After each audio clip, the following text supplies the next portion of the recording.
Hello, welcome to Jennifer's Magical Book Club. Today I am here to read a novel which is called Paperboy. I'm going to continue reading back from page 177. So I'm going to start. Ma'am stopped at the end of the driveway. You get up on Mr. Rat's now. I didn't move or say anything. Listen to me strict now. I've got some business that's mine alone.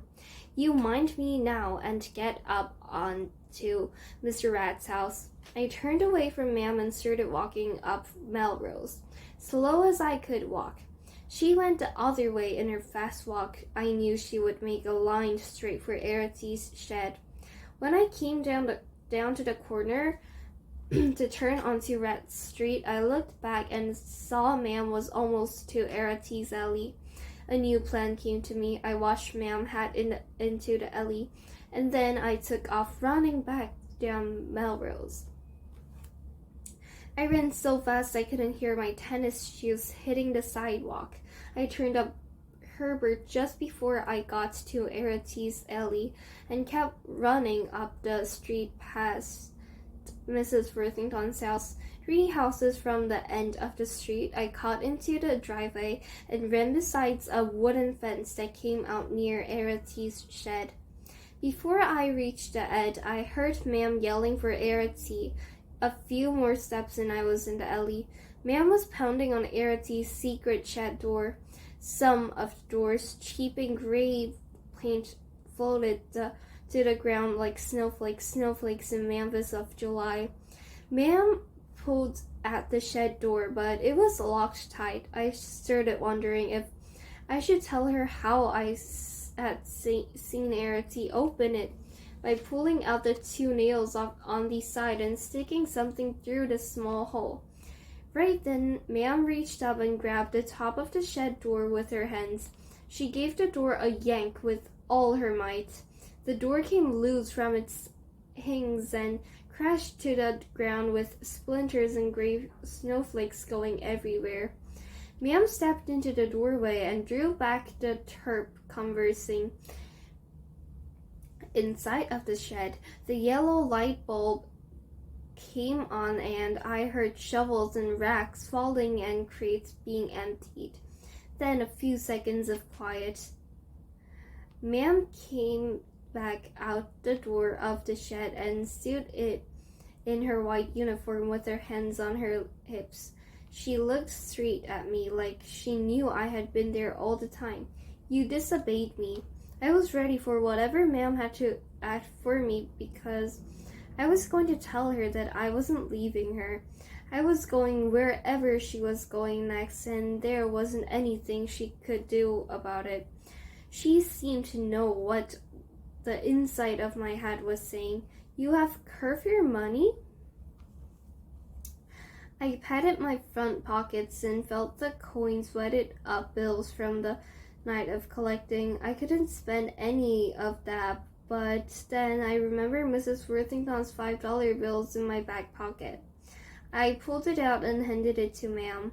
She took off the alley with the door to Arity's shed lying flat on the ground and the yellow light still shining.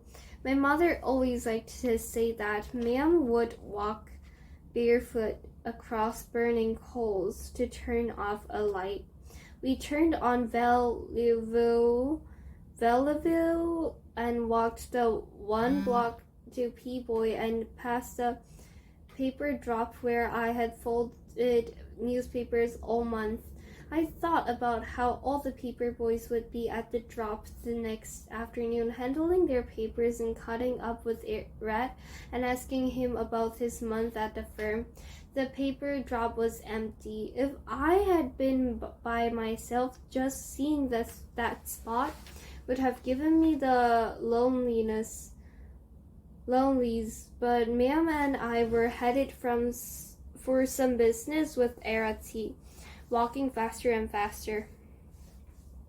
We crossed Paperboy to a bus stop where Ma'am usually would hum a church song while we waited. She stepped back and forth on the curb trying to spot a bus. Where are we going? I knew most of the answer, but it seemed like I needed to ask the question Anyway, you know Era took your money and your things, and I'm going to get them back. Right quick like. I had never heard her call Era T just by his first name. My first thinking was to say not to worry about the money and that my father would just fill the desk drawer again with change from his pocket. But thinking about Era T with my Renee Duran card and the photograph of me and Ma'am at the zoo, and especially Mr. Spirrell's words written on the 3 pieces of $1 bill stirred me up on the inside. The bus was empty when we stepped on. Ma'am handed the driver the $5 bill and then she gave me the change to put in my pocket and set us down on the first seat on the side opposite the driver. He gave her a look, but Ma'am spoke before he could say anything. Did this car cross Lauderbell? The bus driver said it did. Ma'am started straight out the front window of the bus with her 2 hands holding the top of her black handbag like somebody might try to yank it away. Ma'am had been in her white uniform all day, had cooked breakfast and lunch in it, and walked to the store and back with groceries on his 100-degree day. And her uniform was still white and morning fresh. The one thing Ma'am did on the bus that surprised me was to open her handbag and take a pinch from a bottle of Gertz with her thumb and fingers and put it in her lower lip. Ma'am had never taken a dip of snuff in front of me. Where did your yellow handle knife come from? Don't know, just always had it. You'll have it again, little man. And all your other stuff, don't you be worrying. So I'm done till page 180, which is the end of chapter 16. I hope you enjoyed and have a nice day. Bye. See you later.